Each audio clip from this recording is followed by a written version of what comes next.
আমাদের এই পৃথিবীতে এমন এক রহস্য রয়েছে যা বিজ্ঞান এখনো সঠিকভাবে তার অনুসন্ধান করতে পারেনি। সেটা হচ্ছে জার্নি অফ ডেথ। মৃত্যুকে জানতে গেলে মৃত্যু হওয়া জরুরি নয়। জীবিত অবস্থায় একজন সোল তার অ্যানাদার লাইফের জার্নি যদি সঠিকভাবে বুঝতে চায়, তাহলে ধ্যান এবং মেডিটেশনের মাধ্যমে আমরা সেই মাত্রা বা ডাইমেনশনের অনুভূতি আমরা পেতেই পারি। তার জন্য একাগ্রতা, বিশ্বাস এবং অনুসন্ধানের প্রয়োজন। অনুসন্ধান কোথায়? নিজের মধ্যে অনুসন্ধান। আমরা এই মেটালিস্টিক জগতে নিজেদের মানুষ ভাবতে লেগেছি, কিন্তু আদৌ কি আমরা মানুষ? আমাদের যে ভেতরের সত্তা, যাকে আমরা আত্মা বলে থাকি, এবং মন, এই সব কিছু নিয়েই এই জগৎ। নমস্কার বন্ধুরা, ওয়েলকাম টু প্যারানর্মাল কেয়ার। আজকের ভিডিওটা সত্যিকারের খুব গুরুত্বপূর্ণ, কারণ আমি ডেথের সম্পর্কে অনেক কিছু আলোচনা করব পয়েন্ট টু পয়েন্ট। যেমন ধরুন, ডেথ হওয়ার আগে কি আমরা বুঝতে পারি, বা বুঝলে কে বোঝে? সোল বোঝে। আমরা যারা সোল, মানে আমাদের তো এটা একটা ফিজিক্যাল বডি, বাট আমি বলতে যেটা বোঝায়, সে বুঝছে না মন বুঝছে? মৃত্যুর পরে কি হয় এবং তার সঙ্গে সঙ্গে কোন চাকরা দিয়ে মৃত্যু আমাদের শরীর থেকে প্রাণ নির্গত হয়, আর অনেক কিছু স্টেপ বাই স্টেপ আমি আলোচনা করছি। ডেথ স্পেশাল এই এপিসোডে আপনাদের ওয়েলকাম করি, কারণ যেটুকুনি আমার প্যারানর্মাল ওয়ার্ল্ডে নলেজ এবং অ্যাজ এ ডেথ স্পেশালিস্ট বলতে আপনাদের কাছে এটা তো একটু নতুন শব্দ, বাট মৃত্যুর সময় আমাদের যে বেচায়নি, মানে আমাদের যে ইমোশনাল যে প্রবলেমগুলো, কারণ ডেথ কিন্তু পেনফুল নয়, ফিজিক্যাল কোনো পেনফুল নয়। হ্যাঁ, আপনি কোনো ধরুন রোগগ্রস্ত হয়েছেন, বা আপনি ক্যান্সারে গ্রস্ত হয়েছেন, বা এমন কোনো রোগ যেটা খুব পেনদায়ক, সেটা তো ফিজিক্যাল পেন। বাট ডেথ যেটা, সেটা আমাদের ইমোশনাল পেন হয়। দেখবেন রাস্তা ক্রস করতে গেলে গাড়িগুলো যখন এদিক ওদিক করে, আপনার ভেতরে ভয়টা মন থেকে আসে, শরীর থেকে না। আপনার এই যে ইমোশনটা ট্রিগার হয় আমাদের, তার ফলে যে কেমিক্যাল রিয়াকশন হয়, সেটা শরীরের ইম্প্যাক্ট করে। মৃত্যুর সময় ওই যে সময়টা খুবই স্বাভাবিক সময়, এবং বলতে পারেন যে এরকম ব্যাপারটা হয়। এখন অনেকেই বলতে পারেন বা প্রশ্ন করতে পারেন যে আপনি তো জীবিত, তাহলে সেই সময় কি হয়? কারণ যে সমস্ত এনার্জির সঙ্গে কমিউনিকেট করেছি আমি, তাদের ফিলিংস নিয়ে আমি আলোচনা করছি। আপনাদের কাছে মনেই হতে পারে এটা একটা ঢপ বা এরকম ধরনের কিছু হতে পারে না, কারণ সায়েন্স এখনো অনেক বাচ্চা স্পিরিচুয়ালিটির কাছে। আমার মনে হয় অ্যাজ এ সায়েন্স স্টুডেন্টই হিসাবেই কথা বলছি। এটা একটা পুশিং হয়, মানে one room to another room বা ওয়ান স্পেস টু অ্যানাদার স্পেসের একটা পুশিং হয়। জাস্ট 1-2 সেকেন্ডের মধ্যে আপনি আউট অফ বডি আপনি এক্সপিরিয়েন্স করছেন। তো সেই ক্ষেত্রে ডেথের যে পেনফুল, যেটা আমরা বলি না ডেথ কি পেনফুল না, আমাদের ইমোশনাল সেই সময় যে ভয় বা ট্রমা বা আমরা যে আসক্তিতে বদ্ধ থাকি, সেইটা পেনফুল। সাপোজ ধরুন আমি একজন রোগী, আমি জেনে গেলাম আমার সাপোজ ক্যান্সার হয়েছে, যে আমি আর 2-3 মাস বাঁচবো। এই যে সময়টা, ডিউরেশনটা, এইটা পেনফুল। যে আমি এই যে এত সুন্দর জগৎ, ফ্যামিলিয়ার ওয়ার্ল্ড, আমার পরিবার, আমার বাড়ি, আমার গাড়ি, আমার টাকা পয়সা, যে আমার যে সঙ্গে যে আসক্তিটা, সেইটা পেনফুল হয়। বাট ওটা তো কয়েক সেকেন্ডের ব্যাপার, প্রাণবায়ু যাবে, ইত্যাদি ইত্যাদি। মৃত্যুর কিছুদিন আগে পর্যন্ত, কিছুদিন বলতে আমি কিছু মাসের কথা বলছি, ইনফরমেশন আমরা ইউনিভার্স থেকে রিসিভ করি, সোল রিসিভ করে, বাট মাইন্ডের সঙ্গে কনফ্লিক্ট চলে, মন মেনে দিতে চায় না। দেখবেন অনেকে বলে মৃত্যুর আগে যে আমি যদি না থাকি, এরকম অনেক ধরনের কথা হয়। সে কিন্তু ইনফরমেশন রিসিভ করছে, কিন্তু আমাদের মাইন্ড মেটালিস্টিক জগতের সঙ্গে এতটা ওতপ্রোতভাবে জড়িত, যার ফলে আমরা ইনফরমেশনগুলোকে রিজেক্ট করে দিই, ডিকোড করতে পারি না। বাট সোল কিন্তু ইনফরমেশন রিসিভ করছে, কারণ সোল পারপাস যেটা, সেটা যতক্ষণ না মিট হচ্ছে, ততক্ষণ কিন্তু বেরোনোর যে ব্যাপারটা, বা কারো যে বলি না আমাদের মৃত্যু নির্ধারিত, কিন্তু অ্যাক্সিডেন্টাল ডেথে যখন আমি পোর্শনে ঢুকবোটা কিন্তু নির্ধারিত না। বাট আমাদের যে এক্সপায়ারি, একটা নর্মাল ডেথের যে এক্সপায়ারি, সেটা কিন্তু নির্ধারিত। তো তার আগে থেকে ইনফরমেশন আসতে থাকে এবং আমরা বিভিন্ন রকম স্বপ্নের মধ্যে নিজেদের ছোটবেলাকার স্বপ্ন, আমাদের লাইফ জার্নিকে অনুভব করি, আমাদের অ্যানসেস্টারকে অনুভব করি, বাট মাইন্ড কিন্তু অন্য দিশাতে বসে থাকে। আমরা সেটাকে অ্যাকসেপ্ট না করে রিজেক্ট করি। এটাই হচ্ছে ডেথ স্পেশালিস্টের কাজ, যে অ্যাকসেপ্টেন্স অফ ডেথটাকে বোঝানো এবং সেই মুহূর্তটাকে ইজি করা, মাইন্ড থেকে যে ভয়। কারণ মাথায় রাখবেন, আমরা সারা বছর সারা জীবন ধরে যা কর্মর সঙ্গে জড়িত হচ্ছে ঠিক আছে, কিন্তু পার্টিকুলার ওই মোমেন্টে যে ধরনের আপনার বিচার, যে ধরনের থট প্রসেস হবে, সেই ধরনের থট প্রসেস কিন্তু আপনার সোল ডিএনএ তে থেকে যায় এবং আগামী জন্মে ওটা নিয়েই আপনি যাচ্ছেন। ফলে সেই সময় যে পেনফুল, যে মেন্টাল যে বেদনা, সেই জায়গাটাকে রিলিজ করানো এবং অ্যাকসেপ্টেন্স। কারণ অনেকে অ্যাকসেপ্ট করে, ফলে কি হয় কি সেটা আমি পরপর আসছি। আবার অনেকে অ্যাকসেপ্ট করতে পারে না, যারা অ্যাকসেপ্ট করতে পারে না তারাই কিন্তু এই বিভিন্ন ধরনের ডিজায়ার, ইনকমপ্লিট ডিজায়ার বা আসক্তিতে আফটার ডেথ আটকে যায়। আমাদের এই ডাইমেনশনে আর্থ বাউন্ডারি এনার্জি বলা হয় তাদের, লো ফ্রিকোয়েন্সিতে আটকে যায়, যেটা আমরা এনার্জি রূপে বলতে পারি। এবার দেখুন, ব্যাপারটা হচ্ছে যে মৃত্যুর সময় আমাদের, ধরুন আমার মৃত্যু হলো, আমি এই ফিজিক্যাল বডিটাকে থেকে রিলিজ হচ্ছে, বাট প্রাণময় কোষ, মানময় কোষ, এই ধরনের যে কোষগুলো আরো রয়েছে, বডি যেটা এনার্জি বডি, যেটাকে আমরা টোটালটাকে ধরি অরা, সেটা কিন্তু রিলিজ হচ্ছে না। আপনি যদি আটকে যান তার মধ্যেই আপনি কিন্তু, কারণ আপনার ধরুন আসক্তিগুলো কোথায় আছে, মানময় কোষ। প্রাণময় কোষ তো বেরিয়ে গেল এই ফিজিক্যাল অন্নময় কোষ থেকে, মানে ফিজিক্যাল ওয়ার্ল্ড বা ফিজিক্যাল বডি থেকে বেরিয়ে গিয়ে যখন আমরা আমাদেরই দেখি বিভিন্ন জন কাঁদছে, বিভিন্ন মানে আত্মীয় স্বজন পরিবার কান্নাকাটি করছে ইত্যাদি ইত্যাদি, এটাও তো আকর্ষণ বাড়ে।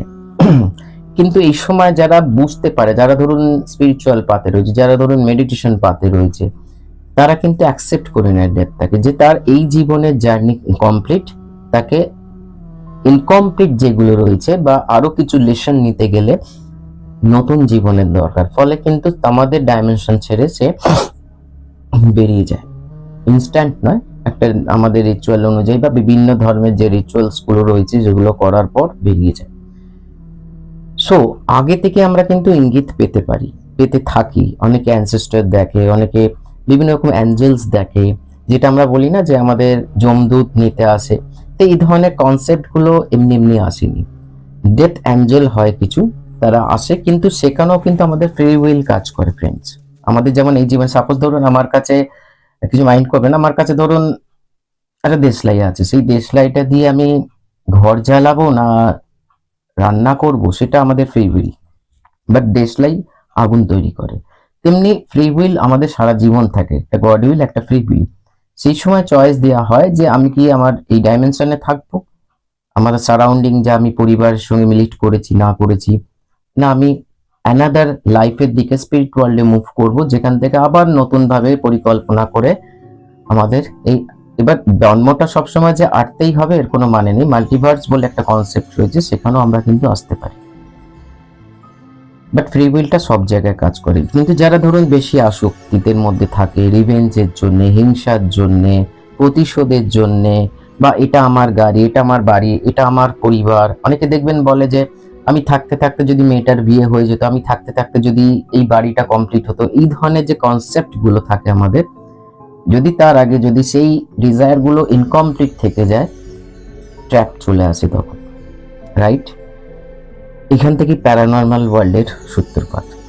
সেই ক্ষেত্রে এটা একটা নর্মাল ডেথের কথা আমি খুব ইজি ভাবে আপনাদের সঙ্গে বক্তব্য রাখলাম। আমি বেশি ভিডিওটা বড় করবো না, কারণ বলতে গেলে বিশাল 2-3 ঘন্টার ভিডিও হয়ে যাবে, কিন্তু সেটা তো পসিবল না। মানুষ ছোট ছোট জিনিস এখন দেখে দেখে অভ্যস্ত। তবে যারা ইন্টারেস্ট রাখেন তারা নিশ্চয়ই দেখবেন অ্যাক্সিডেন্টাল ডেথ। তবে হ্যাঁ, এখানে আর একটুখানি বলে নি, দেখুন আফটার ডেথ, আজকে ধরুন আমি মারা যেতে, আমার ধরুন সন্তান আছে, আমার ওয়াইফ রয়েছে, আমার মা রয়েছে, তো এই যে এই জীবনে যে সোল প্ল্যানিং, যে সোল কন্ট্যাক্ট, আমরা প্রত্যেকেই সোল, আমরা এই জীবনে এসে কি আমার ওয়াইফ হবে, কি আমার মা হবে, কি আমার সন্তান হবে, এই যে কনসেপ্টটা ডেভেলপ হয় স্পিরিট ওয়ার্ল্ডে, তারপরে যখন আমরা একের পর একে যুক্ত হচ্ছি বা কন্ট্যাক্টে আসছি, যে পরিচয়টা, যে আকর্ষণ, যে বিকর্ষণ, যে যে মানে ষড়রিপুর যে আকর্ষণ এবং মোহমায়ার চক্রে যখন ধরুন ডেথ হলো, যদি আমার ওয়াইফ বা আমার মা, আমার সন্তান যদি আমাকে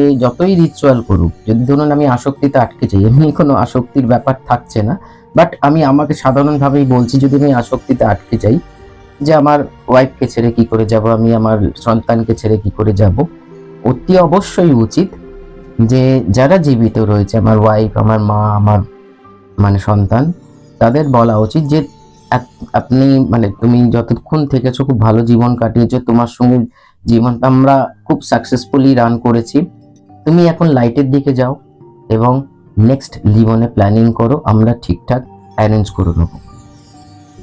এটা যতক্ষণ আমরা আমরা উল্টে কাজ করি, আমরা খেতে দিই আমাদের রিচুয়ালস অনুযায়ী, আমরা বিভিন্ন রিচুয়ালস করি। দেখুন, রিচুয়ালস কিন্তু সবকিছুর উপরে দাঁড়িয়ে রয়েছে মানসিক আকর্ষণ।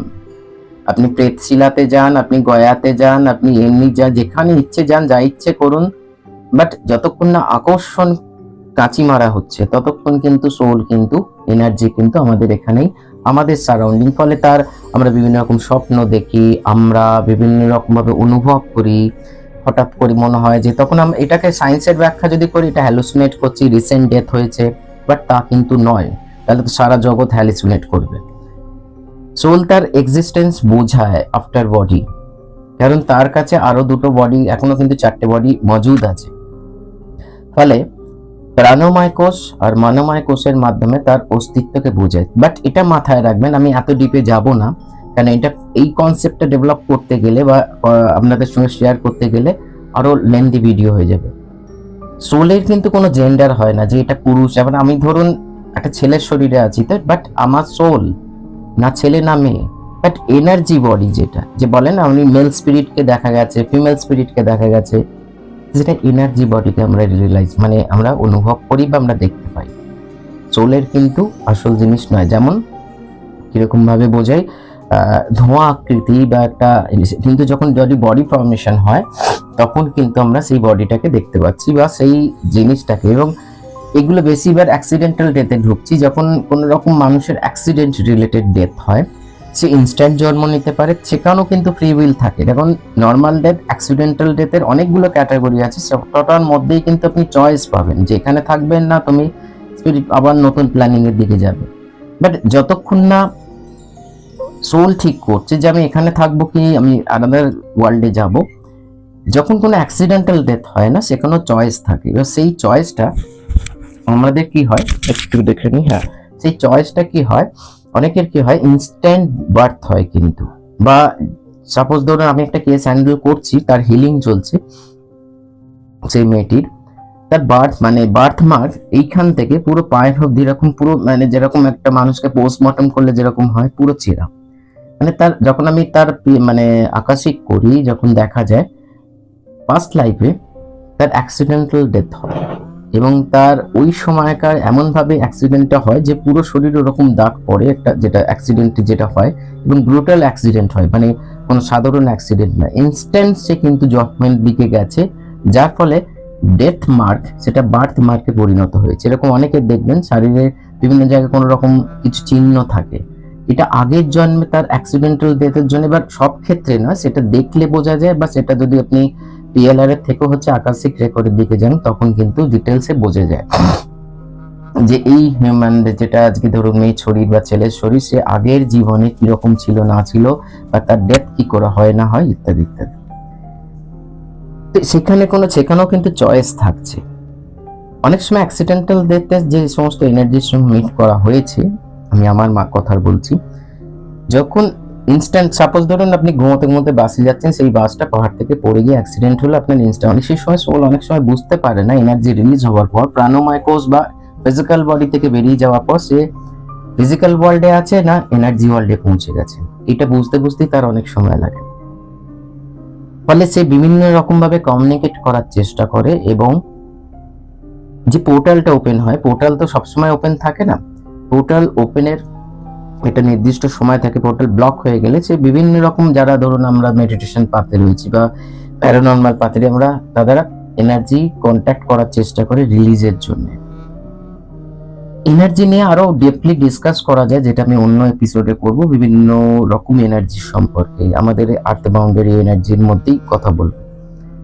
কিন্তু ব্যাপারটা হচ্ছে যে সোল পারপাস বলে একটা জিনিস হয়, যে আপনি কি ক্ষেত্রে আছে। সোল পারপাসে এই যে অ্যাক্সিডেন্টাল ডেথের, সোল কিন্তু জানে তার অ্যাক্সিডেন্ট হবে, আমাদের মাইন্ড জানেন, এটাই খুব কমপ্লিকেটেড। মানে সাপোজ ধরুন আমি তো একটা পারপাস নিয়ে এসেছি, সাপোজ আমি ধরুন স্পিরিচুয়াল পাথে গ্রো করতে চাই, বা আমি একজন সিঙ্গার, বা আমি একজন ড্যান্সার, এমন একটা পরিবারে এসেছি, বিভিন্ন রকম আমার সোল পারপাসে বাধা আসছে। বাধাটা আসাটা ঠিক, কিন্তু আমি হয়তো আপনারা অনেকেই বুঝতে পারছেন না, বাট আমি বোঝানোর চেষ্টা করছি। বাধা মানে আমি আমার যে পারপাসটা, কারণ দেখবেন কেউ 10 টাকা ইনকাম মানে কি বলবো, 1000 টাকা ইনকাম করো প্রচন্ড হ্যাপি, কেউ 10,000 টাকা ইনকাম করো ততটা হ্যাপি নয়। তার সোল পারপাস তার সঙ্গে আছে কিনা। তো এই সোল পারপাসের তিনটি, যেমন ধরুন সোল যদি চায় যে আমি এই জীবনে আমার ফুল সিলেকশন হয়ে গেছে, আমি এখান থেকে রিলিজ হয়ে যাই, তাহলে কিন্তু এই ধরনের অ্যাক্সিডেন্টের একটা কারণ হয়ে দাঁড়ায়। হয়তো খুব সাংঘাতিক ব্যাপার দেখতে গেলে, আমাদের কাছে খুব বেদনাদায়ক, আমরা বুঝতে বুঝতেই আমরা বিভিন্ন রকম মানে কনসেপ্টে চলে যাই সেই সময়, কিন্তু আসল জিনিসটা হচ্ছে যে আমি এই জীবনটাকে এক্সিট করলাম, দেন নেক্সট লাইফে আমি আমার পারপাসটাকে মিট করব। অনেকে দেখবেন খুব অল্প বয়সে 35-30-তে এটা একটা এক্সিট পয়েন্ট। দ্বিতীয় এক্সিট পয়েন্ট হচ্ছে 65-70, মানে সরি 55-60, আর একটা এক্সিট পয়েন্ট যেটা আমাদের হিউম্যান বডি যে ডেটটা থাকে, কেউ যদি মনে করে, অনেকে দেখবেন যে কোমাতে আছে, বা এমন কোন ডিজিজ যেটা আমরা বাংলা ভাষায় বলে থাকি, পাতি বাংলা ভাষায়, ডাক্তারের মৃত্যুর মুখ থেকে ফিরত এসছে। কারণ সেই সময় কিন্তু জানে যে সে তার জীবনে যেটুকু সময় বাকি আছে, সেই সময়টা সে যদি মানে ঠিকঠাক মতন কাজ করে, তাহলে তার সোল পারপাসকে সে মিট করতে পারবে, বা যে লেসনটা নিতে আসছে সেটা কমপ্লিট করতে পারবে। ফলে কিন্তু সে আবার রিটার্ন ব্যাক করে। আবার এই রিটার্ন ব্যাকের দুটো পার্ট হয়। একটা পার্ট হচ্ছে অনেক সময় কি হয়, অন্য সোলও কিন্তু, কারণ মাথায় রাখবেন কিন্তু আমরা দেখতে পাই না বলে, আমরা এটাকে বুজবুজুগি ভাবি বলে, বা আমরা এটাকে ঢপ ভাবি বলে সত্যটা মিথ্যে হয়ে যেতে পারে না।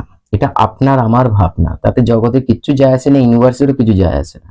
আপনি কি ভাবলেন, আপনি কি বিশ্বাস করলেন, আপনি কি বিশ্বাস করলেন না, বা আমি কি ভাবলাম, আপনি কি বিশ্বাস করলাম না করলাম, কিচ্ছু যায় আসে না।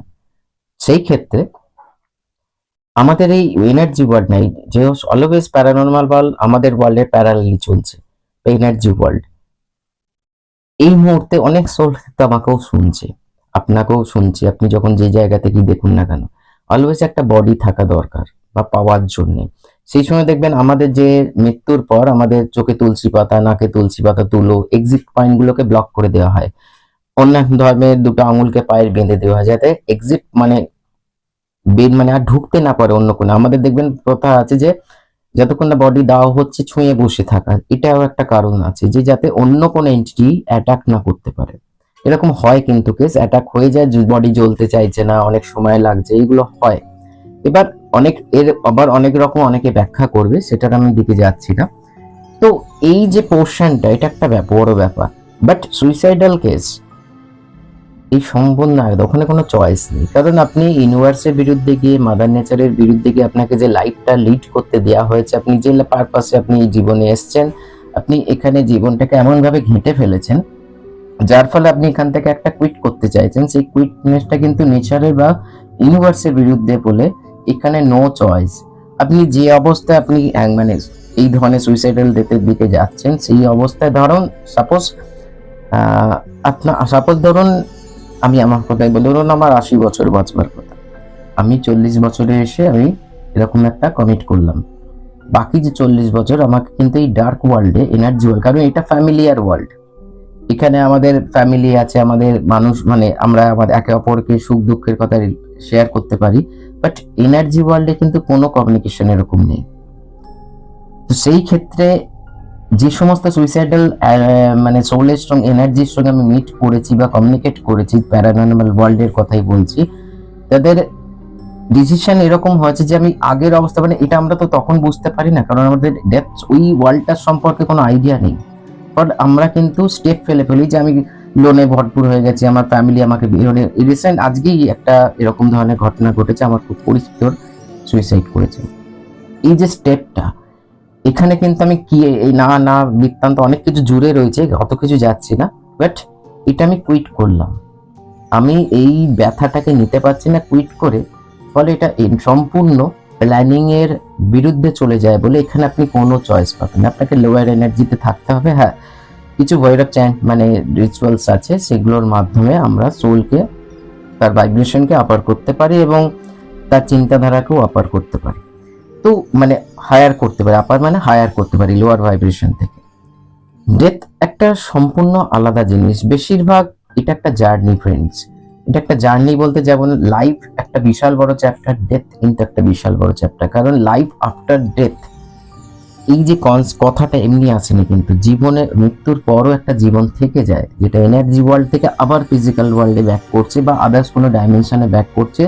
এবার হ্যাঁ, কোনো সোল চায় আমি এই মুহূর্তে আমার মিশনকে ইনকমপ্লিট রাখবো, আমি আমার মাস্টার সোলের সঙ্গে মানে আমি এনার্জি ওয়ার্ল্ডেই থাকবো, তাহলে সে কিন্তু অনেকের দেখবেন যারা ওল্ড সোল হয় তারা কিন্তু অন্য কারণে আসে আমাদের এই পৃথিবীতে, অনেক কিছু লেসন দিতে, অনেক কিছু লেসন নিতে। বাট ব্যাপারটা হয় যে সে চাইলে কিন্তু 50 বছর পরে আসতে পারে বা 200 বছরও পরে আসতে পারে, ডিপেন্ড অন তার চিন্তাধারাটা কি স্পিরিট ওয়ার্ল্ডে। তো যতটা সম্ভব আমি আপনাদের সঙ্গে ডেথ স্পেশাল এপিসোডে আমি রাখলাম, এটা আমি ফার্স্ট এপিসোড বানাচ্ছি। আপনাদের আরো অনেক প্রশ্ন থাকবে আশা করি, যারা এই সাবজেক্টের সঙ্গে রিলেট করতে পারেন বা এই সাবজেক্টের সঙ্গে আপনি কমিউনিকেট করতে পারেন। বাট এরপরও আর একটা যে এই যে প্যারানর্মাল ওয়ার্ল্ডের সৃষ্টি হচ্ছে, প্যারানর্মাল ওয়ার্ল্ড কিন্তু খুব এইটুকুনি ওয়ার্ল্ডটা একটা বিশাল বড় ওয়ার্ল্ড। আমরা যে সমস্ত এন্টিটিস এনকাউন্টার হই বা দেখি, সেটা আমাদের বেশিরভাগই কিন্তু আর্থ বাউন্ডারি এনার্জি, হিউম্যান সোল, সেখানে অ্যানিম্যাল সোলও রয়েছে। প্যারানর্মাল কেয়ার শুধু যে হিউম্যান সোলের সঙ্গে কমিউনিকেট করে তা না, অ্যানিম্যাল সোল বা বার্ড সোল বা গাছেরও যে সোল হয়, এনার্জি হয়, তার সঙ্গে কমিউনিকেট করে। বাট ব্যাপারটা হচ্ছে প্যারানর্মাল ওয়ার্ল্ডের এমন কিছু এন্টিটিস রয়েছে যাদেরকে চাইলে তারা, যেমন ধরুন জিন, ধরুন পিশাচ বলুন, এই ধরনের এন্টিটিরা চাইলে আমাদের ওয়ার্ল্ডে আসতে পারে, আমরা চাইলে কিন্তু তাকে যেতে পারে। কিন্তু মেডিটেশন হচ্ছে এমন একটা পার্ট, বাট করবেন না কখনো এটা, যত মেডিটেশনের একটা প্রপার গাইডেন্সের দরকার। এরকম না যে আমি বসে গেলাম আর কারণ যখন আপনি প্রপার হইতে, সাপোজ ধরুন আপনার আগের লাইফে এমন কিছু আপনি সাধনা করেছেন যেখান থেকে আপনার এই জীবনটা আবার শুরু হচ্ছে, সেখানে যদি কোনো গাইডেন্স না থাকে অনেক সময় আমরা হারিয়ে যেতে পারি। কারণ যখন আমরা সাইকোলজি পোর্শনে পৌঁছে যাচ্ছি বা আমাদের এনার্জি ওয়ার্ল্ডে মেডিটেশনের মাধ্যমে ঢুকছি, সেখানে অনেক রকম ডাইমেনশন রয়েছে একটা স্পেসের মধ্যে। ডার্কের দিকে যদি চলে যায় অনেক সময় সোল ট্র্যাপ হয়ে যায়। তো সেই ক্ষেত্রে প্রপার গাইডেন্সে থাকা দরকার, গুরুর আদেশ মতন আপনারা যার যেরকম মানে চিন্তাধারা এগিয়ে চলুন। বাট একটা কথা কি, ডেথ কিন্তু একটা বিশাল বড় চ্যাপ্টার। লাস্টে একটাই কথা বলবো, সাধারণ মানুষের আমাদের যে 7 চাকরার কথা আমি আমার ফেসবুক পেজে অনেকবার বলেছি, মেডিটেশনের এর মধ্যে কালভৈরব বা আরো হিলিং এর যে ব্যাপারটা, মহাবিদ্যা হিলিং আমি করে থাকি। তো সেই ক্ষেত্রে সাধারণ মানুষের ডেথ কিন্তু মূলাধার চাকরা দিয়ে হয়, ফলে দেখবেন পটি হিসুর ব্যাপারটা আসে, বা মণিপুর চাকরা দিয়ে হয়। অনেক সময় এই সমস্ত ছেদগুলো দিয়ে যে চাকরা দিয়ে বেরোচ্ছে সেখানে কিন্তু ব্লিডিং হয়, সেই জন্য ডাক্তাররা সেখানে তুলো দিয়ে দেয় বা ব্যান্ডেজ করে দেয় ইত্যাদি ইত্যাদি। বা হিসু, এটা কিন্তু সাধারণ যারা খুব ঘোর সংসারী মানুষ বা বেশিরভাগ 90% সংসারী মানুষ, তো আমরা মূলাধার চাকরা দিয়ে প্রাণ বেরোয়, তার মানে তাকে আবার রিটার্ন আসতে হবে। কারণ এই জীবন আমরা যে কার্মিক বা এই সমস্ত ব্যাপারের উপর ডেথ কোন চক্র মানে প্রাণ কোন চক্র দিয়ে বেরোবে সেটা ডিপেন্ড করে। যারা খুব ভালো মেডিটেটর মানে ভালো মেডিটেশন করতে পারে বা কোনো সাধনার পথে আছে, সঠিক সাধনার পথে আছে এবং ঈশ্বরের সাধনার পথে, তাদের কিন্তু ক্রাউন চক্র দিয়ে আত্মা মানে এনার্জি রিলিজ হয়। এটা অনেক সময় বোঝা যায় যে মানে যেখানে যখন ডেথ হচ্ছে সেই সময় যে অনুভূতি হয়, যে ডেথ স্পেশালিস্ট সেখানে থাকে যদি, বা আমরা যেটা বুঝতে পারি যে কোন চাকরা দিয়ে বের হচ্ছে, তার উপর সেই মানুষটা বা সেই মানুষ না, সেই এনার্জি আবার ব্যাক করবে না সেই এনার্জি ওয়ার্ল্ডে থাকতে পারে। তো এইটা একটা বিশাল বড় চ্যাপ্টার। একটা ভিডিও এখনই 22 মিনিট হয়ে গেছে, একটা ভিডিওতে ইনকমপ্লিট থেকেই যাবে, কারণ এটা বলতে পারেন একটা বিশাল বড় আলোচনা। এর আমি সেকেন্ড এপিসোড বানাবো। আপনাদের কোনো বক্তব্য থাকলে নিচে কমেন্টস করে জানাতে পারেন। নমস্কার।